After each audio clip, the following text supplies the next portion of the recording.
This is so much fun.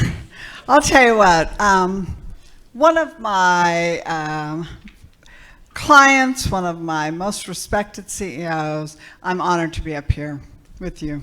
I'm surprised that I'm up here with that introduction. Well, the thing that Keith does, for everybody's sake here, is he's real. He's authentic. And it's not always something that we want to hear, but it's true. And I love the way that we can, go back and forth and be able to have those kind of dialogues. So thank you for joining us. I'm going to start with, you have an unusual kind of model at Connective where you have a foundation. There's a lot of impact that you do. You believe in community support. Your new branch is in, an area, an underserved area, and you had the foundation. But most importantly, he drives the ice cream truck and barbecues, for the communities. So I want you to tell us a little bit about that. Yeah. So if we I think about how we engage in the community, I look at it as in three different lenses. One, it makes us feel good. All right, it does. But more importantly, I think for me, is I view it kind of as an obligation. And I say that because when we do business in a community, we extract resources from the community that could be used in other ways. We take employees, we take points of sale, we use the services of the community, and in return, we need to give back, not just to our members, but to everyone in the community that we are getting those resources from. And so that's important to me.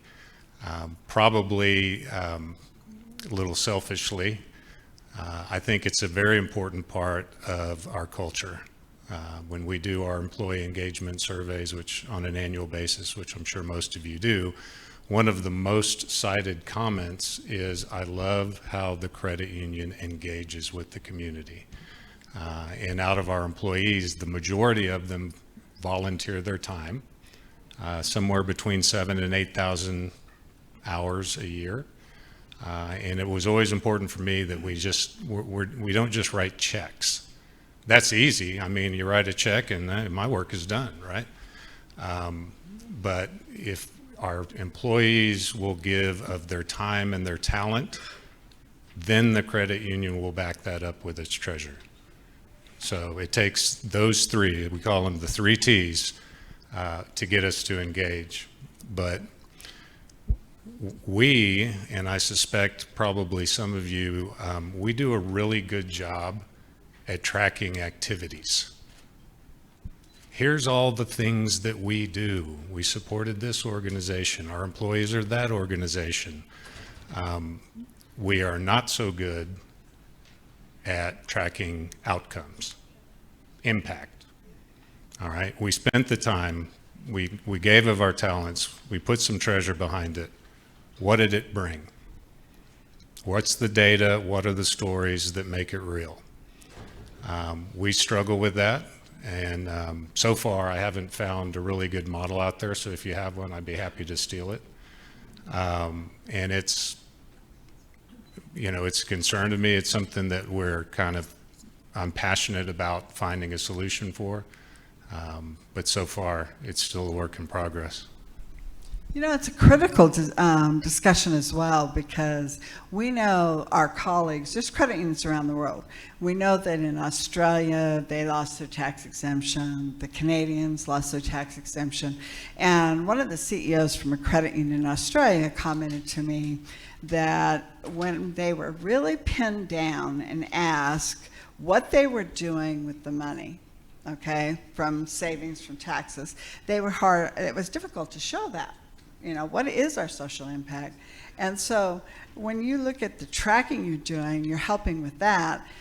The communication out to the members and their knowledge of the impact you're making is also real critical. So I was thinking about those things that seem hokey, probably they really notice, Yeah, I mean, that's, again, selfishly, I look at it as, the best brand marketing we do is all of our employees at a community event wearing purple shirts. That's our color.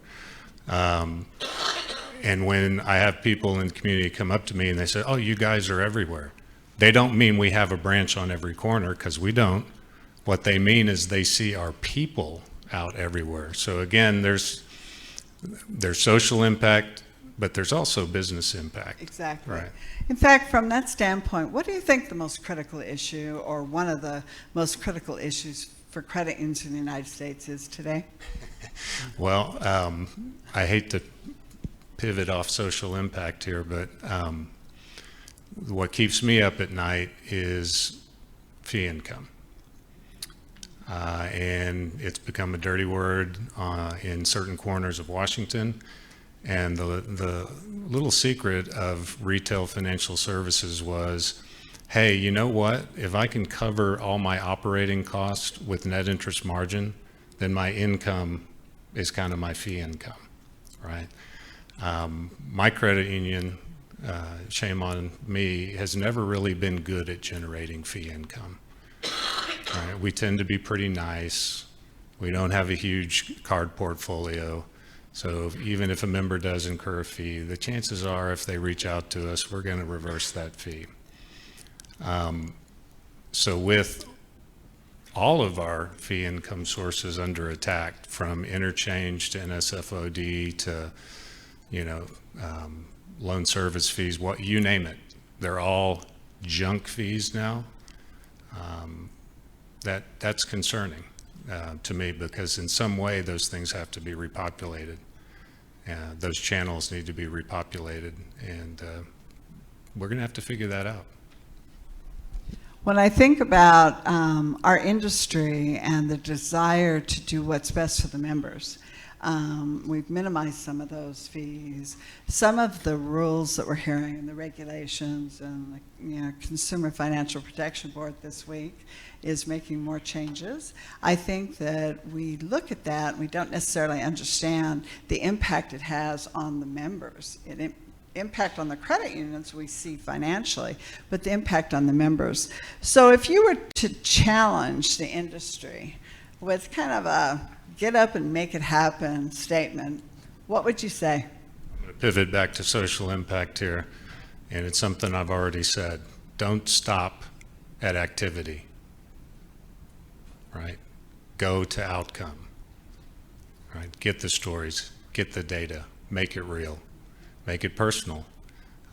That is what moves the needle when we go to Washington. That's what moves the needle when you interact with your community.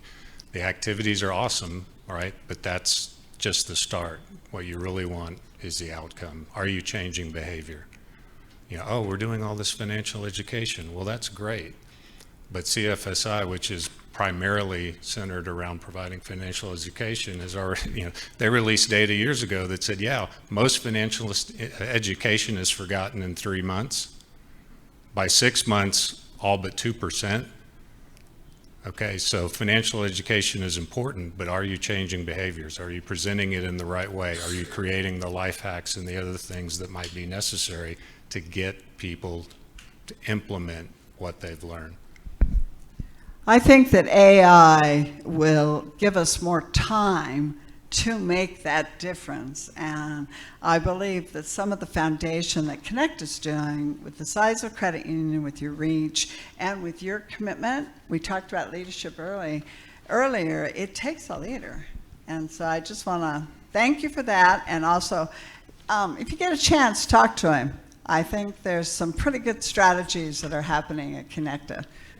If it's today, it's going to be tough because I'll be on a plane at about 11:30. Well, you got to go watch football. Well, your that's son. Yeah. He's a first-year UCLA Bruin, so hot damn, huh?